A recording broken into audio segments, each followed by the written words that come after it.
I'm Fabiana Carelli. I'm hosting the session tonight. We are very happy to having with us Professor David Brahinsky, all the members, not all, but most of the members of GENAM, the group of study and research in literature, narrative, and medicine of the University of São Paulo, Brazil. I have here with me my former student and now Dr. Andrea Funchal-Lins. She's been the co-host of this book club along 5 years already, right? This is the 4th book club of this year. And this session, this season is dedicated to the study of music in connection with science and medicine and healthcare. So I'm very happy to having Professor David here. He is a very good friend of ours, right? And also a person who I admire a lot. He is a professor of philosophy in one of the colleges around Princeton, New Jersey. He's been teaching for many years already, and he's always he's also a wonderful, most admirable musician. Again, welcome, David. Welcome, friends. Welcome, group. And Andrea wants to say some words, some introductory words before we pass the word to Professor David. So, Andrea. Good evening, everyone. Thank you, Professor David, for being here tonight with us, for providing us with your knowledge and make us do what we do best, learn and discuss and grow together. So thank you for being here.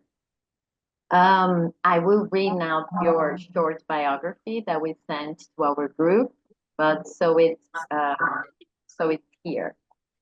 David Brahinsky is a singer, songwriter, and guitarist who has been playing music from the folk tradition for over 30 years. One of the founders of the Roosevelt Arts Project, he has been the lead singer for the Roosevelt String Band for the last 25 years. He plays in solo concerts throughout New Jersey, New York, and Vermont, but more often with a talented set of folk musicians and vocalist, David Brahinsky and friends. When he's not singing, David teaches comparative religion and philosophy at Bucks County Community College. He holds a PhD, and he has been teaching a variety of courses in philosophy and world religions since 1969. He's currently a professor at Bucks County Community College in Newtown, Pennsylvania. So welcome to Book Club. We are very glad you're here, David. Thank you. So are you ready for me to start? Okay. Yes. Okay, so let me tell you how I understood the project for today. I understood it that I was going to connect Pythagoras with some of the other philosophers and scientists that I work with to try to come up with an idea of and connect it to health. And I do have some music connected to Lao Tzu, who is part of my of the various sources that I use in my work. And that's what I'll probably play. I'll probably play a song from that bunch of songs. So back around over a decade ago, I gave a paper in Salt Lake City at a conference called the All and Everything Conference. And this is a conference of people who studied the Gurdjieff work. I don't know how many of you have heard of the Gurdjieff work. Gurdjieff. It's a form of work on oneself. And at the conference, before I gave my paper, someone else gave a paper, and he made the connection. He said Pythagoras was a teacher of the work in the Gurdjieff fashion. Now, Pythagoras lived 2,600 years ago, something like that. And we know, in terms of actual knowledge of Pythagoras' life and even his teaching, it's very scanty. And I'm sure that anybody here who is an expert in Greek philosophy will probably verify what I'm saying. We know very little about him. Many of the ideas that are connected to him were probably developed by his followers over many, many years, hundreds and hundreds of years. The Pythagorean schools. I know Plato was very interested in him, influenced by him, as were many people further on. The fact that maybe he was actually teaching what we call the work in Gurdjieff work was fascinating to me. And so when I start talking about Pythagoras, I'm going to try to show how it's connected to this work. It is about health, but it's actually about maximum health. So what does that mean? It has to do with the idea of what is the function of the human organism, the human being. What is our function? And one of the ideas I think that Pythagoras had, along with many other philosophers over the centuries, including Gurdjieff, was that the function of the human beings is to evolve in consciousness, is to become more conscious. Besides all the other things we do just to survive and help one another. But the idea is to work on yourself to become more awake. And so it's kind of a maximum health concept. So where does Pythagoras come in here? Well, we believe that he believed that the universe is basically all connected mathematically. That he even some people quote him as saying, reality is numbers, and it's connected to the planets and the planetary motion, and he saw them as moving in a kind of harmony. We talk about it as the music of the spheres. I often wonder, and I think some people have suggested this, that in his day, 550 BC, something like that, you could sit quietly, and it wouldn't be any sounds, and maybe if you really got into the meditation properly and listened very carefully, you could hear the harmony of the spheres, the chord.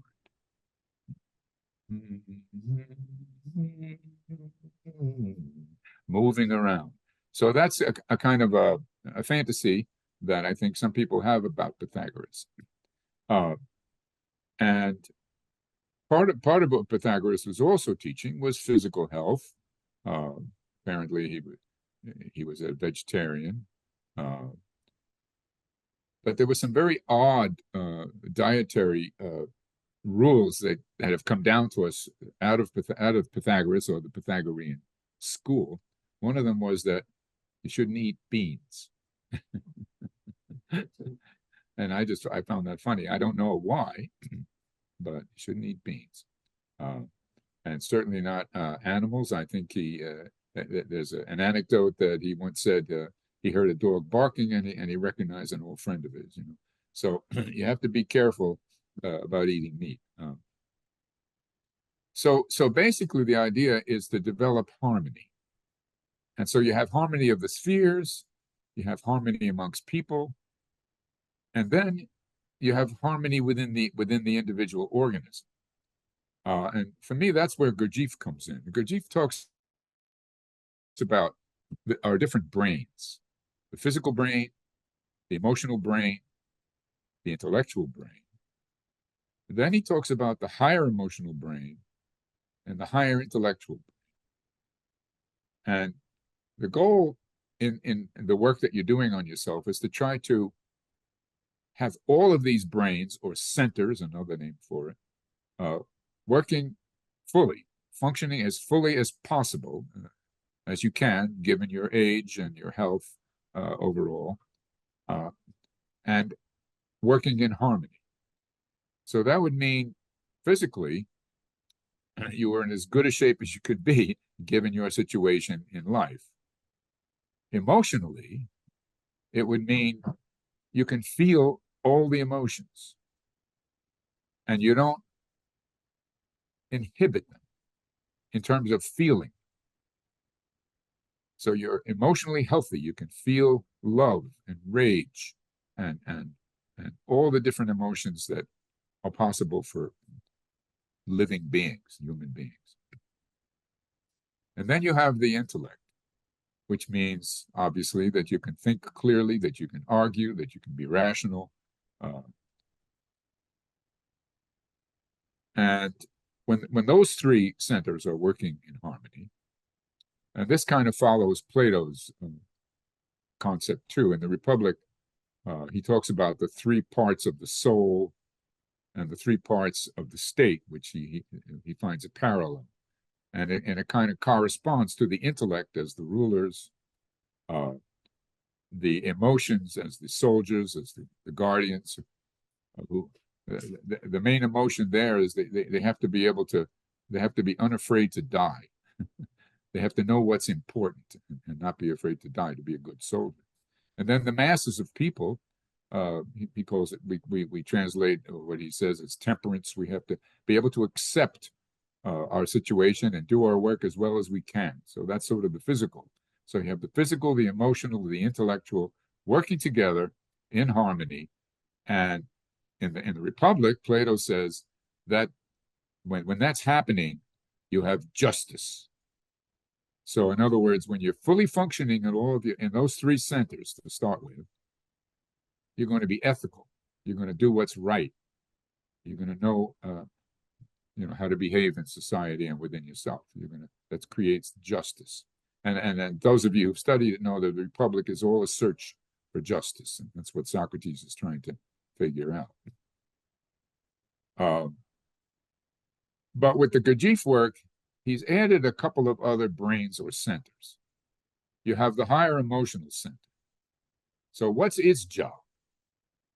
The way I understand it is, and by the way, it's in the body, so it's part of the brain, the neurosystem. It's not like an outside thing that you bring in. It's all part of the body, and it's there, it's functioning. But from the point of view of Gurdjieff, and as I understand it, most of us are not tuned into it most of the time. We're too busy just taking care of business. So the higher emotional center is the center that enables you to feel the oneness of all of being. No matter what you're doing. You could be washing the dishes.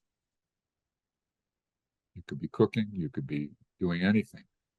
But if you're in contact with that center, which can be functioning while the other centers function, you're in contact with the oneness of all being. And it's a feeling. So given a feeling, it's impossible to describe, of course. We can't describe feelings. We can only feel them and maybe name them. But even that doesn't do it. Then you have the higher intellect. The function of the higher intellect, according to this system, is to know the oneness of all being. So you feel it, you know it, and as you develop these centers and have them working in harmony, that's how you maximize your health, so to speak. You become more and more conscious, more and more awake, which again is the function. It's looked at as the function of the human being. That's our job, so to speak, if we choose to take it, as they say in the TV show. So how do we go about doing this?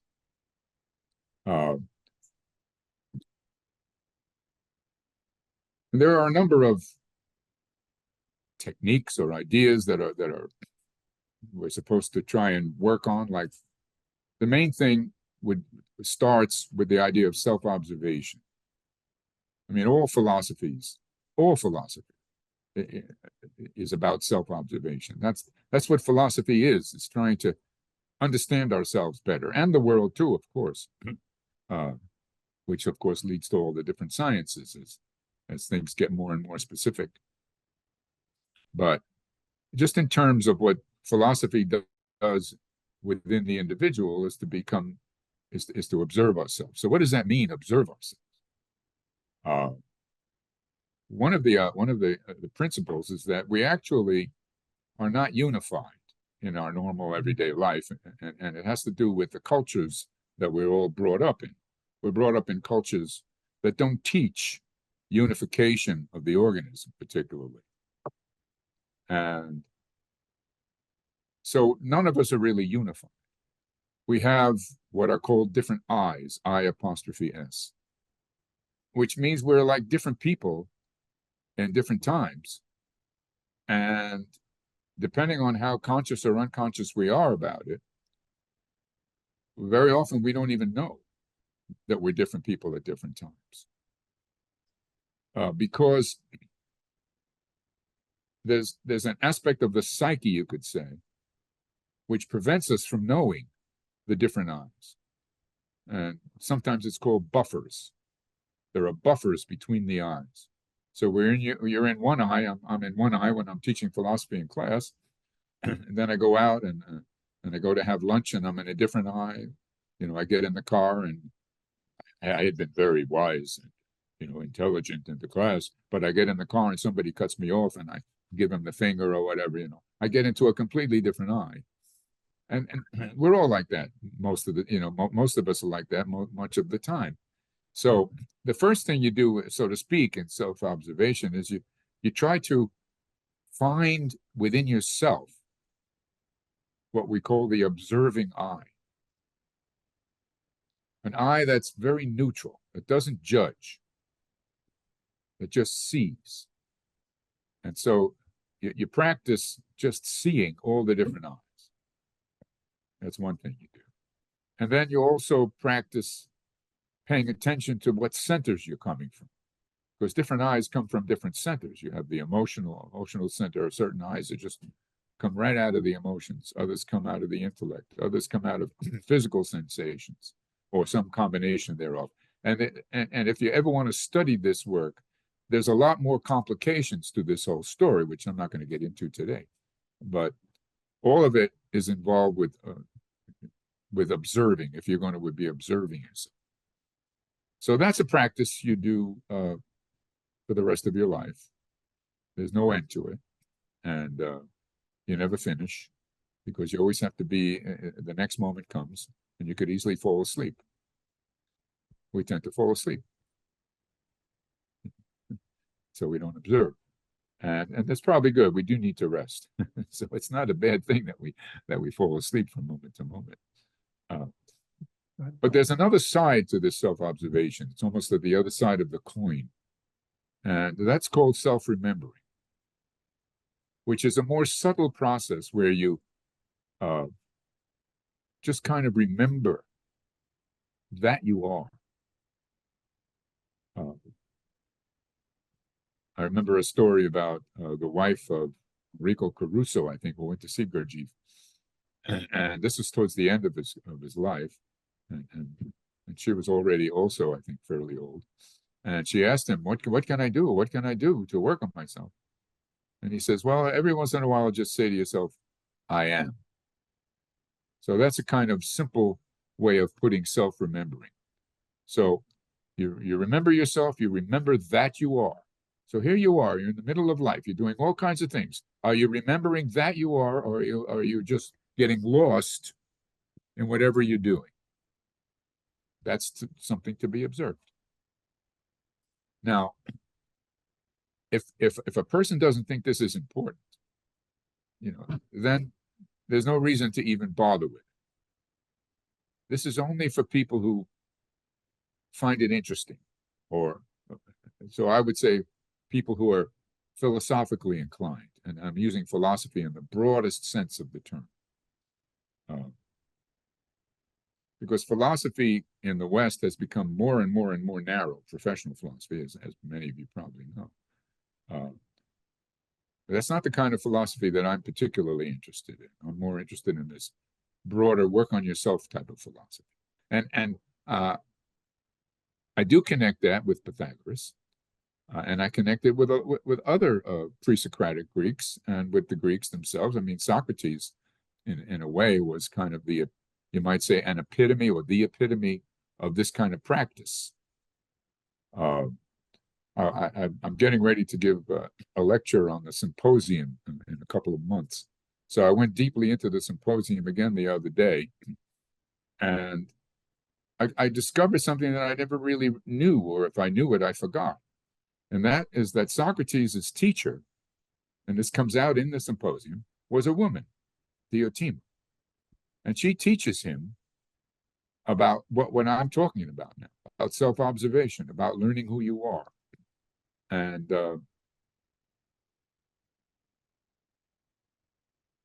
so that's kind of an important part of this thing. So I actually think that Socrates is often thought of as the father of Western philosophy. And he was practicing and teaching this very idea. But what was Socrates' most famous statement? I am wiser than the others that I know. It's true. As I've been accused of being wise, and it's true. But herein is what my wisdom lies, and I'm sure most of you know what this is. I know that I don't know. Everyone else thinks they know, but they don't know either. I don't either. So, all right, so what doesn't he know? So that it becomes like a meditation or a contemplation. I know that I don't know. Well, what do you mean? I know. It doesn't mean literally you don't know anything. No, it means you're always having to observe, always having to pay attention, because the next moment is new. So I look at that, at Socrates' mission as becoming more awake. And of course, he was so influential in Plato and Aristotle and all the other philosophers all the way down to the present time. Now, does anybody have any questions or comments on anything I've said up to this point? Does anyone? You know, I have a comment though. I was thinking, I am very, how can I say that? I'm very involved. I think this is the word. I'm very involved in the creation of one of my books. So I've been writing a lot. And it's a book, this is just a comment. This is just an idea that just came up to me. This book that I'm writing right now is based on Othello's, Shakespeare's Othello, right? The play. And it's very interesting because I've been reading lots of Shakespeare and I've been studying lots of things about Shakespeare. And more I'm impressed with his capacity of this statement of his saying that the world is stage, right?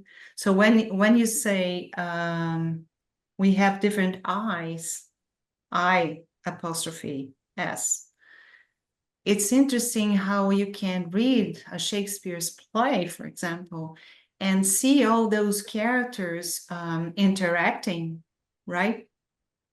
Talking and interacting, and there's lots of action, but how sometimes you can just see the whole story as the interaction of many eyes, right? So, Yes. for example, I'm super interested in Othello now. So if you see Othello, the character, and Desdemona, and Iago, and the other parts and characters of this play as parts of an eye, right? Different. So the innocence, Desdemona's innocence, and Othello's flaws, and Iago's evil, you can see them interacting in a way that I think it's just amazing to see, because it's like these forces are in a war in between themselves, and you can see how it goes and blah blah blah.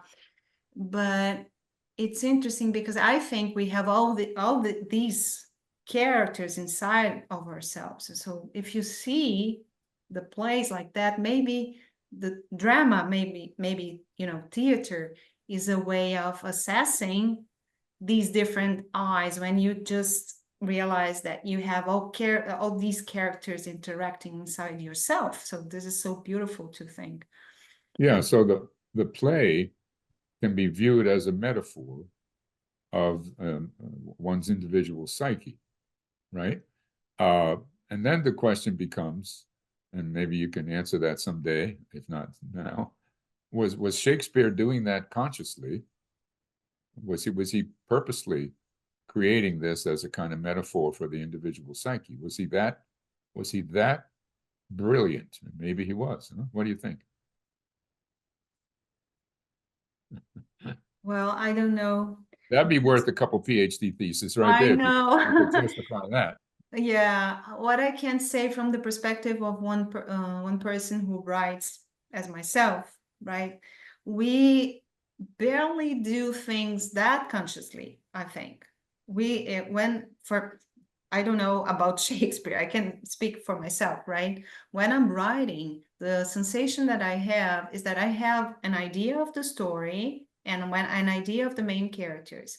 But when I sit to write, it's like I'm pulling a string. I just have the tip of the string, and then I pull the string, and then the world comes out. And so it's, for me, I don't know about him. In my process is barely conscious. I don't know, but it's interesting anyway, because everything is in there, right? Yeah. Anybody else have any questions about it? Because some of this might be brand new to some of you. Some of it might be old hat. Is this old hat to any of you out there from some other angle? Those kind of hats. What's that? I don't have hats like that, but the way you're talking about lessons from long ago, one of my lessons is staged from that.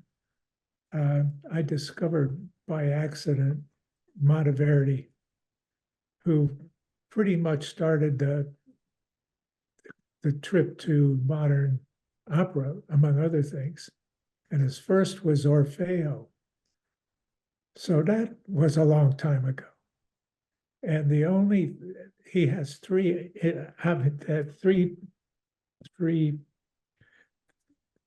things like that, only three from that time.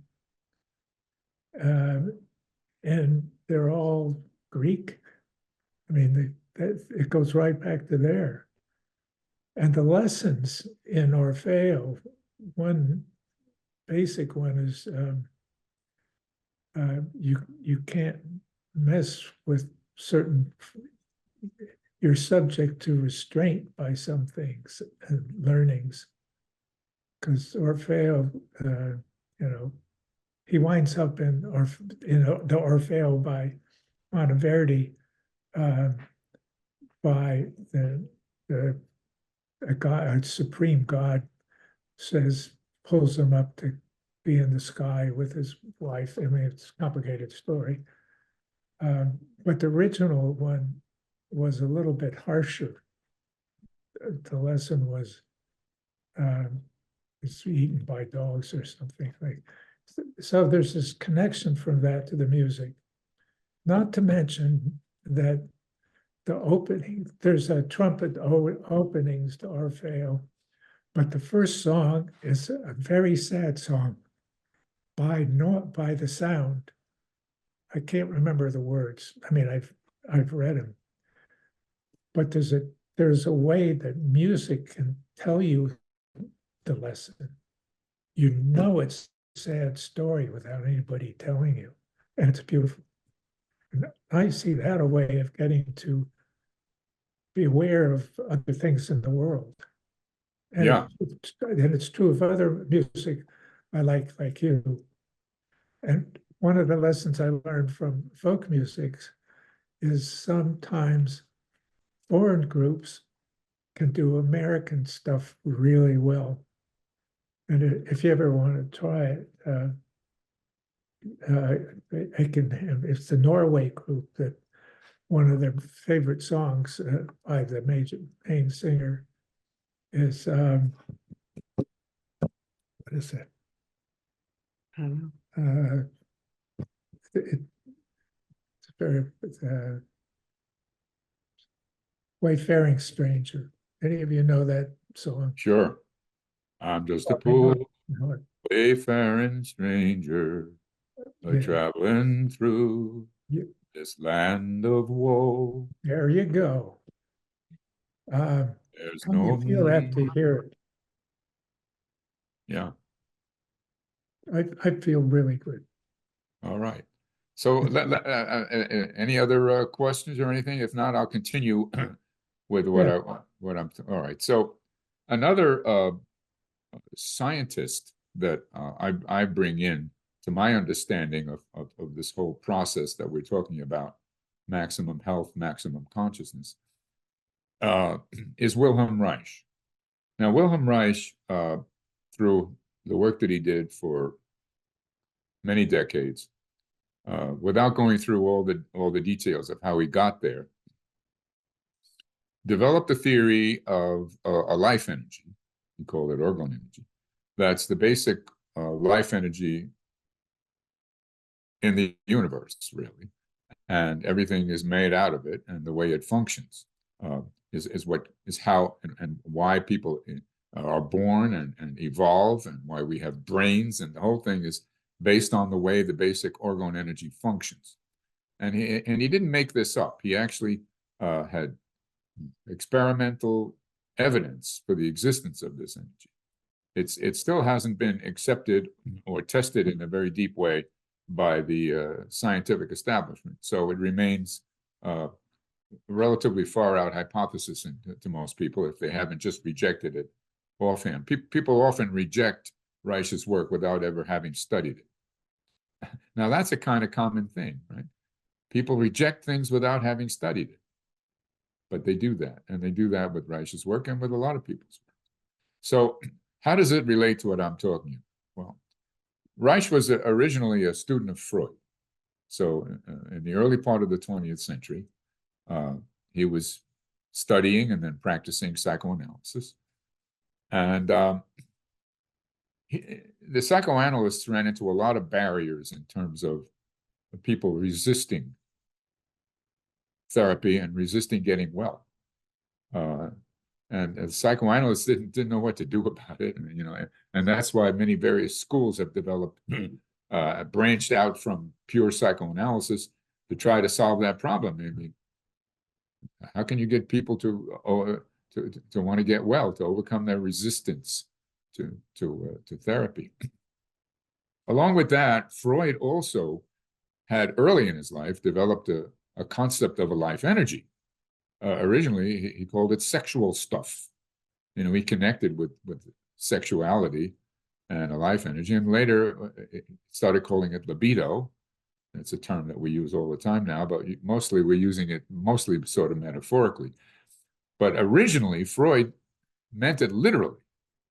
He actually thought maybe it was like a chemical. It had chemical properties, and he wanted to find it, but he was never able to. He didn't have that kind of lifestyle where he was doing scientific experiments and stuff like that. He was just basically in clinical practice with many, many patients, of course, over the years. So eventually he gave up on the idea of libido, and he gave up on the idea of satisfying, gratifying the id or the libido, the basic sexual needs that people have. Originally, he thought that was the way to health, talk about health, that full gratification of the basic needs like that, the basic sexual needs, would lead to health. But eventually, he gave up on that, and he turned towards sublimation, as I'm sure you all know. So we turn that sexual drive into, and he gives the example of an artist painting a nude model. So that's sort of sublimating the sexual urge, the sexual drive to art and other things. Reich, as he was working with patients, he was younger, than Freud. And he became somewhat impatient sitting there because, you know, in the early days that the psychoanalysts would sit behind the patient and they wouldn't say anything. They would just wait for the patient to free associate. And Reich talks about this. He says, you know, a lot of the psychoanalysts would just sit there smoking cigarettes and drinking coffee to stay awake because nothing was happening. And so he went around, he started facing the patients, and he started pointing things out to the patients, pointing things out to them when they walked in the door, how they stood, how they various kinds of physical expressions and what they said and what they didn't say. So in other words, over the years, he developed what is called character analysis. He started to see that the character contains the various, we can call the Gurdjieff eyes, and that the patient doesn't know about them. And so he starts analyzing it. He also notices that people are not breathing, and that if he can get people to start breathing, it seems to stimulate some kind of motion in the body. And while he was doing that, he was also doing various kinds of experiments with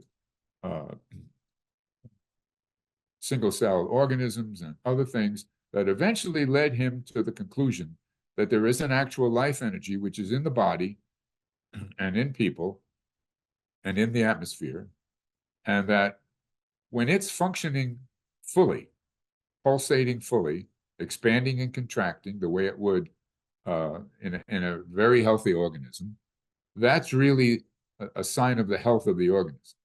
So what prevents that? What creates the neuroses? What prevents the full pulsation? He called it armoring.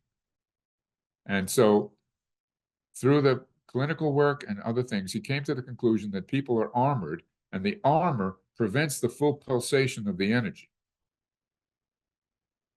I put together the idea of the armoring and Gurdjieff's idea of buffers, so that the different eyes, we don't know they're the different eyes because we're blocked to be able to see them and to understand them. So the therapy or the teaching involves working on the armor, helping to melt the armor so that the various parts of the organism start working together with the common energy of all of them. And that's how the person becomes unified, reaching what we would call maximum health and greater consciousness. Does that ring any bells with anybody, or do you find that anybody find that interesting, or want to know more about it?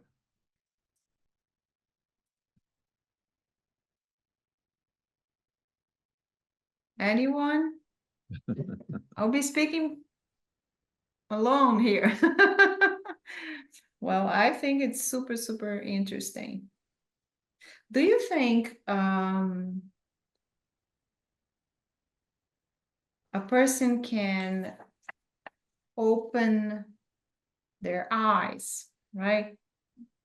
Three eyes, the many eyes, about the three parts, when he or she is armored? Do you think it's possible to have consciousness when you're armored?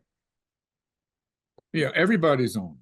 So, and with some of us, the armor, I mean, and it all comes down to the way we were brought up, because we were inhibited, you know, big boys don't cry. You know, girls can't get enraged. You know, that's just some of the cliches. But we're all brought up in ways that cause us to have to inhibit ourselves. And over the course of time, that inhibition slowly but surely becomes kind of fixed almost. But everyone is in a different position. Some people were brought up with more loving parents, where the contact was very soft and gentle, and the need to inhibit wasn't so strong. And then, you know, people are different too, born differently. Some people just can't stand it and are just going to fight it when it happens to them. Other people just surrender to it. And, you know, there's an infinite variety of how people relate to this whole issue. And so my experience over the years, and I've been working with this for a lot longer than what Andrea was saying. Actually, I've been doing this more like 50 years rather than 25 or 30 years. And I've learned that all kinds of different people, some people can become conscious of their eyes, even as they are armed, because you become conscious of the armor. And then maybe you try to work on it. Now, sometimes therapy helps, because then you have somebody outside of you helping you deal with something that you don't want to face. Because what about if the armor has to do with suppressing rage, at the way you would treat it at the age of 1.5 years old, or something like that.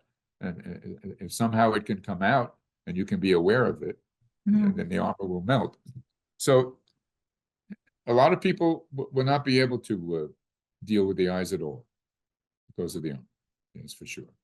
And our culture, we're all highly intelligent, highly intellectual people here. So we're all thoughtful people. But the world itself is filled with people that are not particularly interested in these things.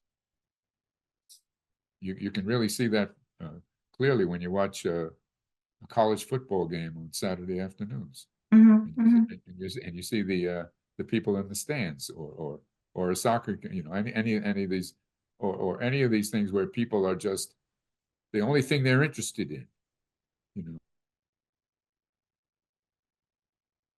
They stick their finger in the camera when the team wins. We're number one. We're number one. So okay, that's what people are interested in, and it's no blame if it doesn't lead to pain and sorrow and war and totalitarian governments and all the things that we're watching rise all around the world now because of people's unconsciousness. People don't even remember what happened in the 30s in Europe. They don't know. That's true. Yeah, you're saying right now just reminded me of the Israeli writer Amos Oz. Remember, you certainly read a book or two or more than two of him by him. But one of his last books is about fanatism, right? And he says that the fanatism that we witness nowadays is a lack of memory, right? It's a lack of memory. Lack of memory is a lack of consciousness, right? So he says people forgot who the greatest villains, authoritarian, villains of the last century were. They forgot about Mussolini, they forgot about Hitler, they forgot about how hard it is to get over it. And this lack of memory and consciousness is leading us to fanaticism, and all the violence and things that we are witnessing nowadays. So, yeah. Yeah, I mean, when back in before Donald Trump was even a candidate, I was immediately likening him to Mussolini. To me, he looked like modern day Mussolini at the time. And he's proven to be maybe even worse. I don't know, we'll see. But yeah, so lack of memory. And remember, I talked about remembering yourself. We don't even remember ourselves. and we don't remember, we don't study history, so we don't know that we're seeing the same kind of thing happen now. And the people who put Hitler in power thought they could control him. We all know that. They think they can control the mad dictator. Right. And one thing that I think you said is very important, and this is one of the main things that I've been studying right now, is about evil, right? The nature of evil. And so I think you said in the beginning that we have to be aware of all of our eyes, right? Right. Apostrophe, yes. And evil and anger and, you know, all the bad things that are and exist in the world are parts of our selves, our eyes, and we have to be aware of this inside, because if we're not, we are not going to Yes. be able to deal with that in the outside. It's true. It's true. I mean, we have these eyes, but most of us don't express the evil in any way that hurts people very much. Those who do, Right. their character, it's a character thing. Their characters are such that there's so much dissatisfaction in their organism. If you could really get inside these folks in a therapy room that I've worked on with people, I think you discover that they really feel terrible about themselves. They feel less than, they feel miserable about themselves, deep down inside, those guys. But they can't stand that, and so they have to hurt other people. They have to take over. They have to have absolute power in order to feel even just comfortable. So those are certain types. Most people are not like that. Most of us are just kind of neurotic, and we do our best, and we try not to hurt too many people if we can. That's how I'm giving you my understanding of it. And Reich calls people like who need to dominate like that, he calls them carriers of the emotional plague.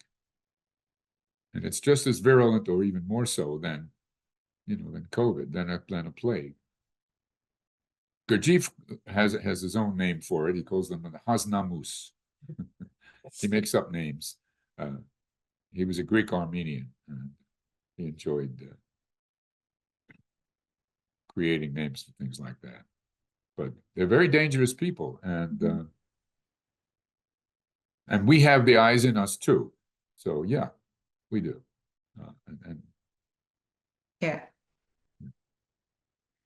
And Reich wrote a book called The Mass Psychology of Fascism, where he tries to show why so many masses of people just have enough energy to go Sig Heil, where we don't have the strength to fight against them because of our own character armor, our own eyes. We're not unified enough to be able to stand up to them. And of course, it's very hard. You stand up to them, oftentimes you get killed. I mean, how many people have been killed fighting against the tyrants, even just the 20th century, 21st century? Right. Yes. Very common, very common. It takes a lot of courage.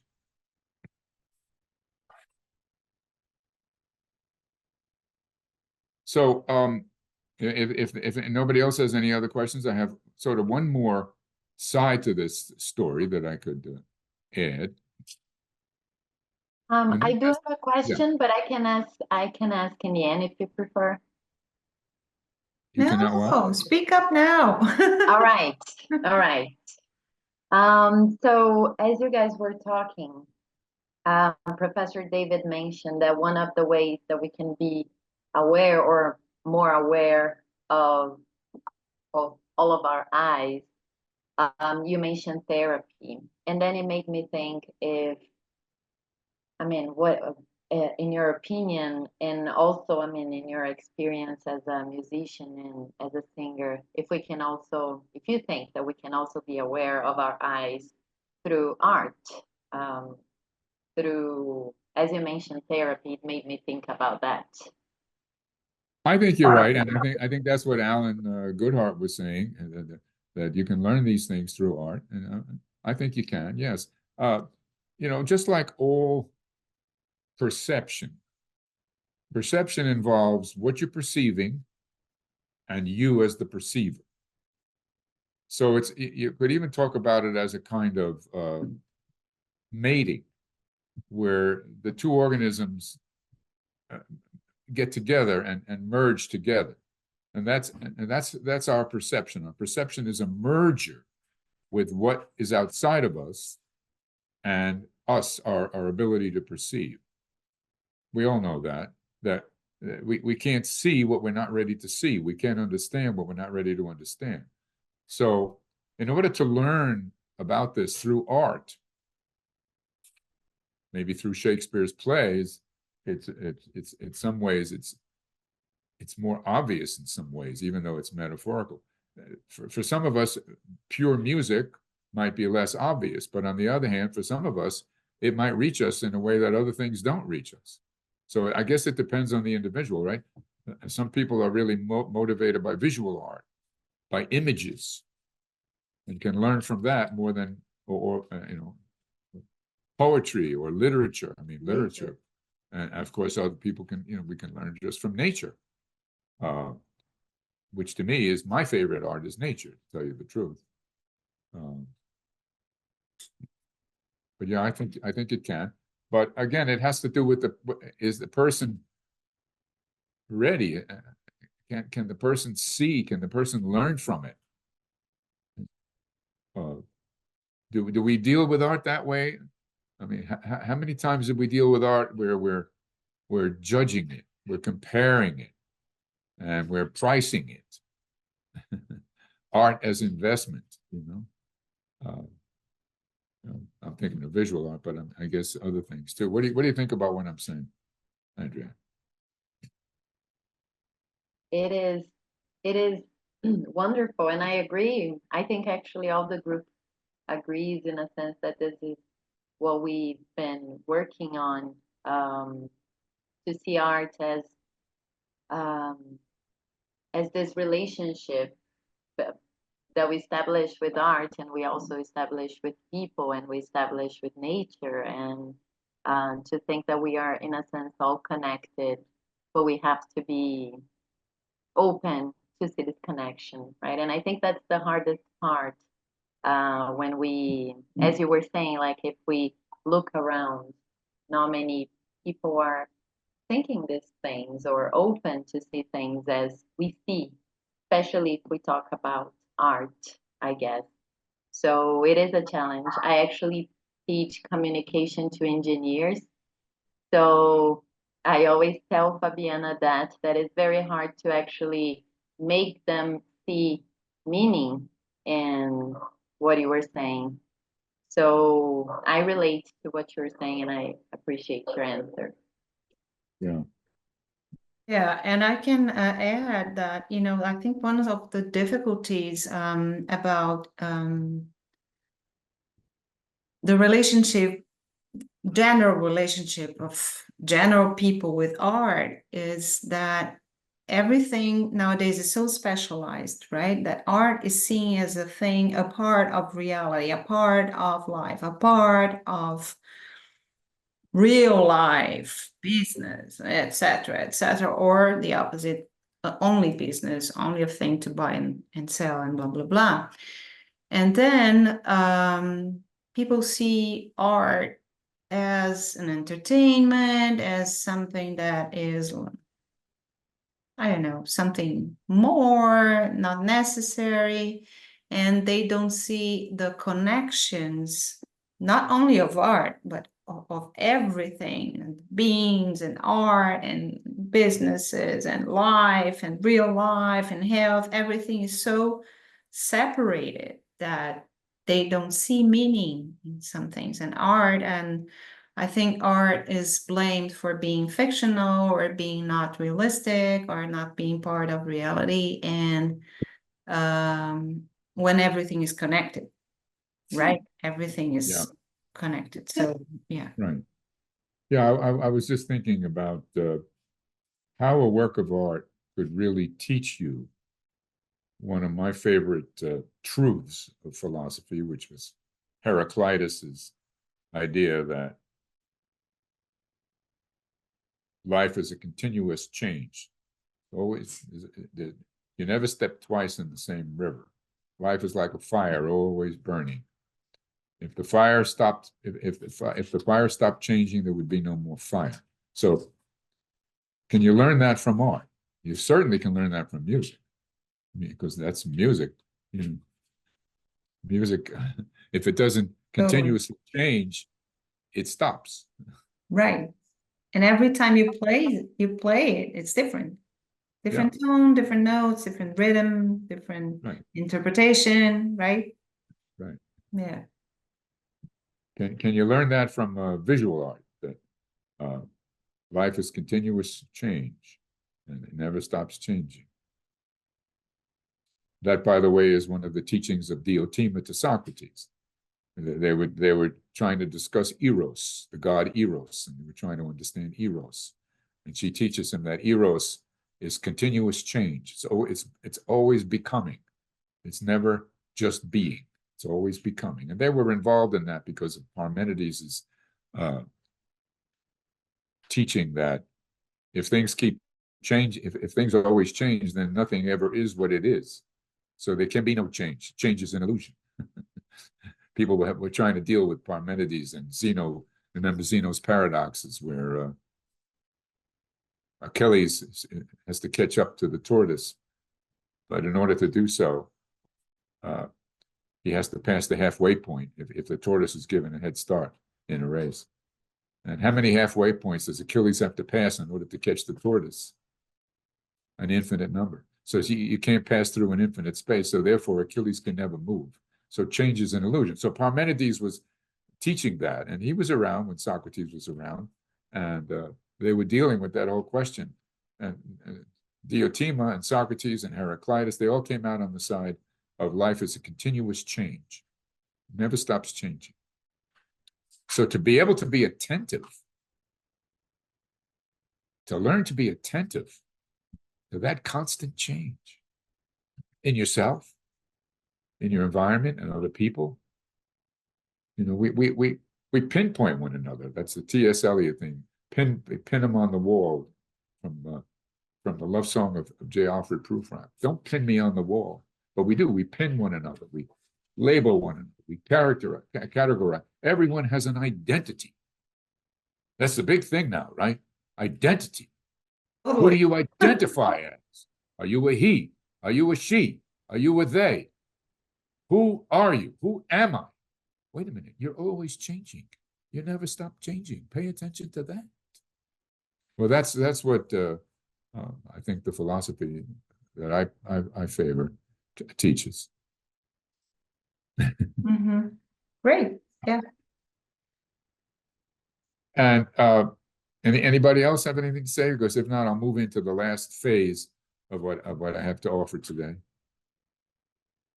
And that's sort of the way we want to try to go about practicing this work.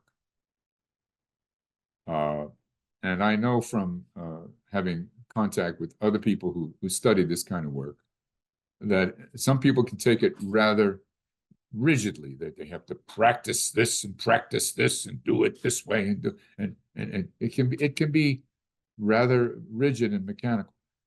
But I take my way of working from Lao Tzu, and I have learned Tai Chi. My wife was my first teacher, and Susanna de Rosa and Guy de Rosa, locally, continued to teach. But I was involved with Lao Tzu and his philosophy way before I got involved with Tai Chi. And so one of the ways that I kind of put the philosophy in me is by writing songs based on the Tao Te Ching. I've written a few, and I can do one here now to give you an example of what I'm talking about. Great.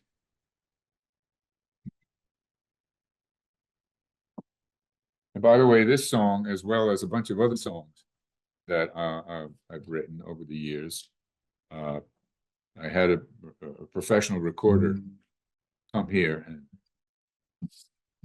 it's now on Spotify or on YouTube. So if you want to hear my songs, just Google my name or put my name into the Spotify thing or into the YouTube thing, and this album will come up. And this song, as well as some others, are on it.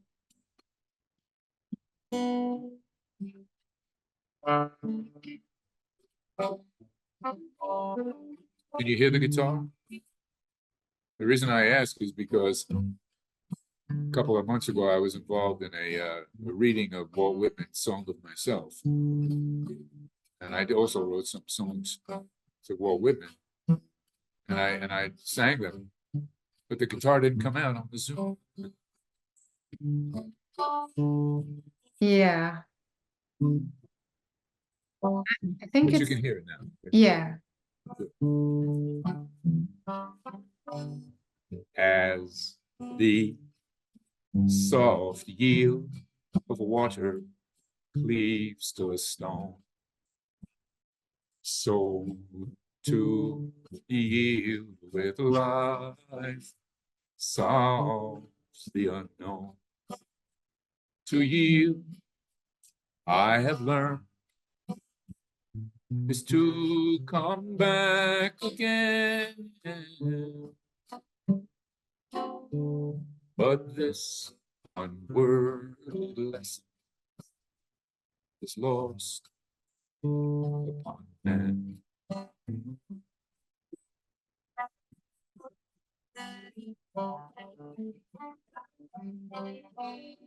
Which means more to you, for your renown, which brings more to you, or what you own, and which would cost you more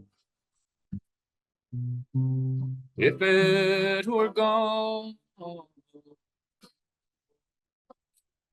But this easy example remains unknown.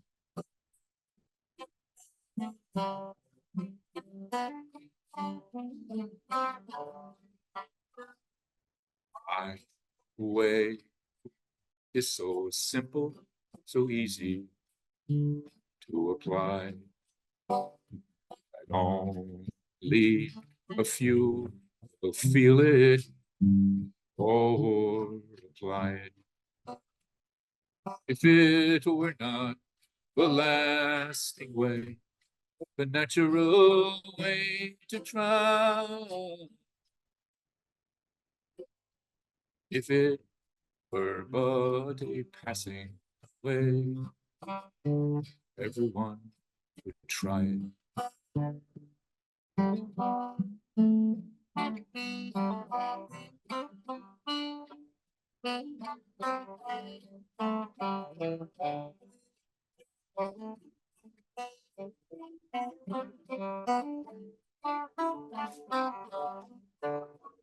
But however few shall go my way or feel concerned with me,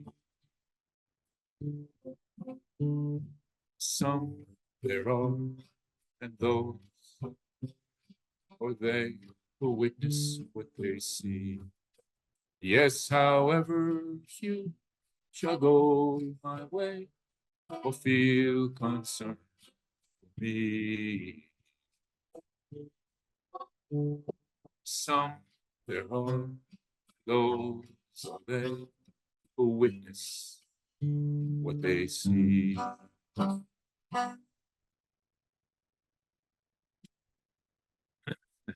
Thanks.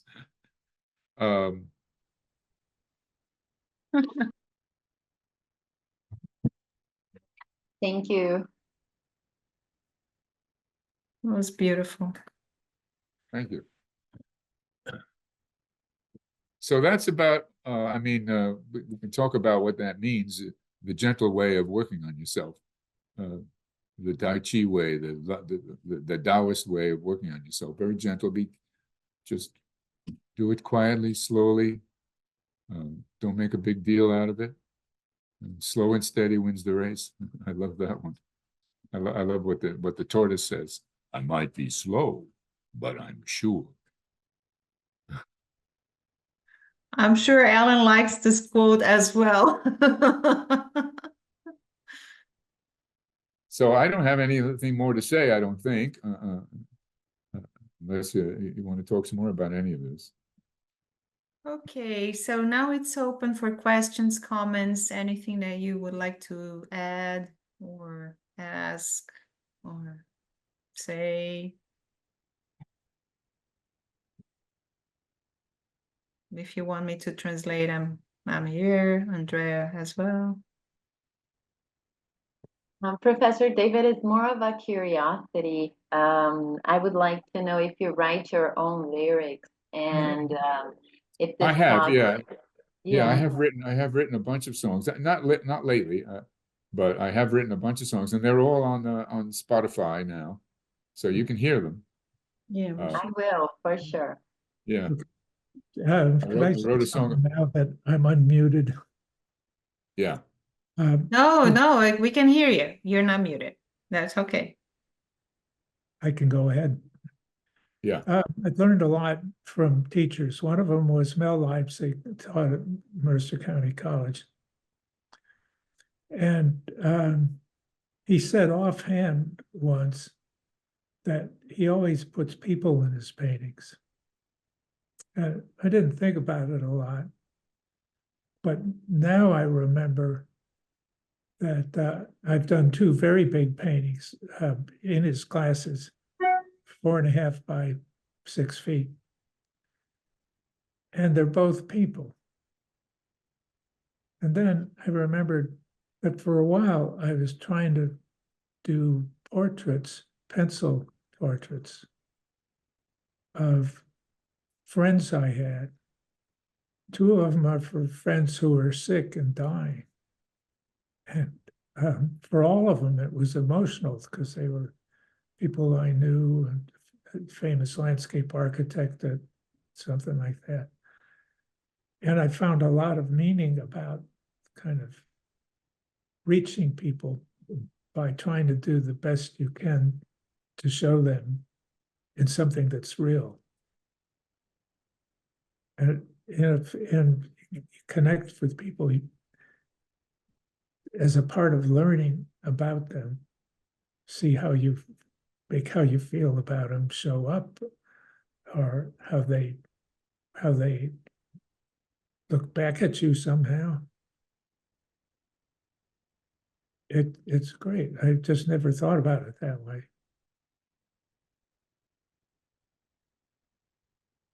Big. Like Tai Chi, I go the Tai Chi path too. You do. Tonight, in fact, I have to leave in 15 minutes. Tai Chi, yes. You can all come if you want. Let's go. So some people, slow is hard for some people. I partly slow now because I have medical reasons that I'm taken care of to be slow. But in Tai Chi, the power is in the slow reserve of energy, so you have it when you need it, but you don't, in the long form, the form we do, you don't express it so explicitly. So somebody watching Young Family Tai Chi show of how that works would not see much possibility how they could protect themselves. It's very largely a way of saving yourself. And it's more than physical, a lot. In case you're interested. It's super, super good. Anyone else? Comment, question? Elio, you're too quiet. You have to say some words. Please. At least say hi to us. I'll say hi, and thank you for this lecture. Just one thing that I was thinking about music, actually. Nowadays, we have this theory that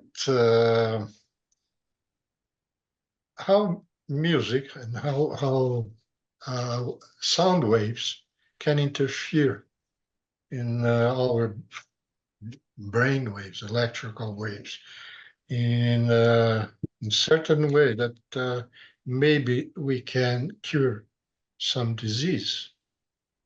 And I was thinking about what you said.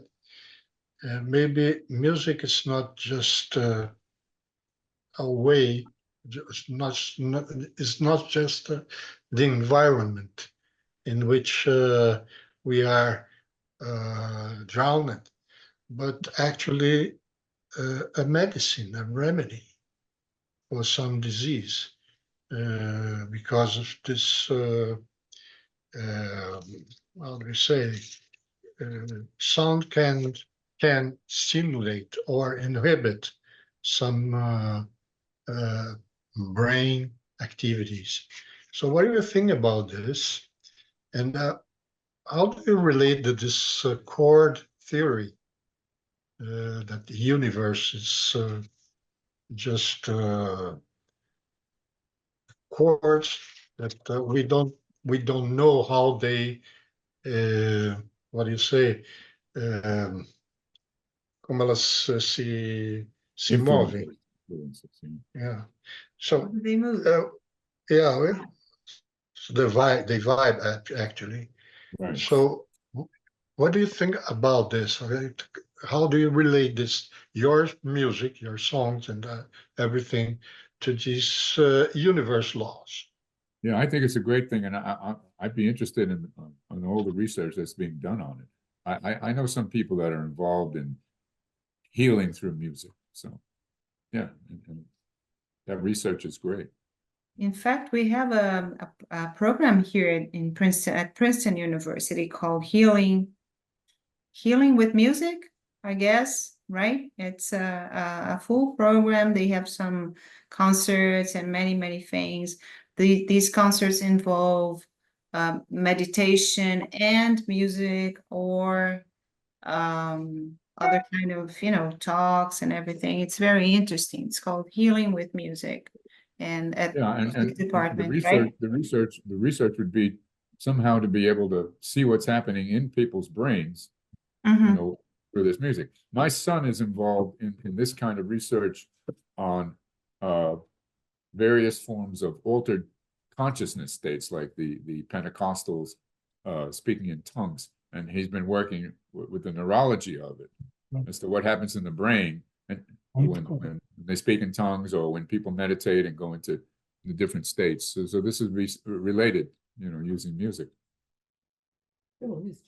Yeah, this is great. Do you have do you have a research on your own about this thing or not? A research? Or on your own? No, I haven't myself done that research. No. No. But I like to read about it, hear about it.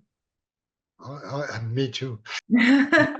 That's so cool. But if you have anything from your son that you would like to share with us, you are super welcome to send us some. Well, you might find him interesting as a presenter on this. Right, exactly. Why not? Very nice. Yeah. He's also a professor and stuff. I'll tell him. Okay, great. Put him in touch with you and see if you'd be interested. Okay, great. Yeah, we're gonna be interested, that's for sure. The other thing I was thinking here is that I'm always trying to get everything connected, but remember that you said in the beginning, and also when you were speaking about Reich, you were saying that breathing is very important for healing, right? And it's interesting because if we have an armor and everything is blocked, as Reich said, right? Music is always a form of healing, because for music you have to breathe, right? Your body has to work on this breathing, inspiration and out, right? So, and some practices like as Tai Chi and yoga, they are also related to breathing. So breathing and healing looks very related to each other, right? Very much so. Yeah, that's very interesting. What else? I think this was so nice and deep. And I don't know if people are still thinking about it. But I have something to. I am a provocative person. So, Professor Bedaki, Professor Paulo, did you hear that Professor David spoke about the music of the stars in the beginning of his talk? So, last semester we had Professor Paulo was one of our speakers, and he was showing us the music of the stars. You want to tell us about it, or tell David and the people that were not here about that, because we can meditate and hear to the music of the spheres, but we can also record it, right? Aham. Okay. A música das esferas a que o professor se refere realmente começou lá com Pitágoras, né? Okay, so the Con- music of the spheres, to which Professor David was about what Professor David was talking about, starts the theory and this thing starts back then with who? Pythagoras. Pitágoras. Yes, Pythagoras. Okay. que encontrou relações matemáticas entre as notas, He mas found mathematical relations between the notes, among the notes. mas quem propôs algo assim para os planetas foi Kepler. Okay, the person who came up with a theory or something about that, about the planets, was Kepler. Later, right? Much later. Que quando estudou as órbitas planetárias, né, ele estabeleceu uma nota musical para cada uma das órbitas. Wow, when Kepler studied the planetary orbits, he established one musical note for each orbit. That's yeah. Então, essa ideia de música das esferas é bastante antiga, porque o que ela propõe é associar notas musicais a eventos astronômicos. Okay, so the theory about the music of the spheres is very, very old, very ancient, because it proposes to associate musical notes with planetary movements, orbits, and everything. Mas o que eu mostrei outro dia é algo real, é a música real das estrelas. Yeah, Professor Paulo, the other day, he showed us a recording of a NASA's recording of a sound which comes from the stars and was recorded. Yeah, and he was showing us. I can share it with you, David, if you're interested. My son is saying, really, yes, really. Yes, it's true. Porque as estrelas realmente produzem oscilações mecânicas que são, na verdade, sons. Because the stars really produce mechanical oscillations, which are sounds.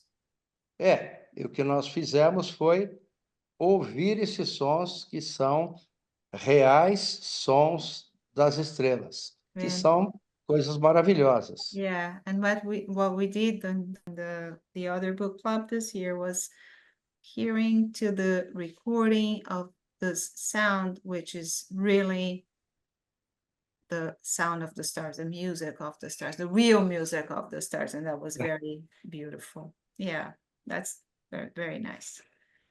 Okay, thank you. Anyone else?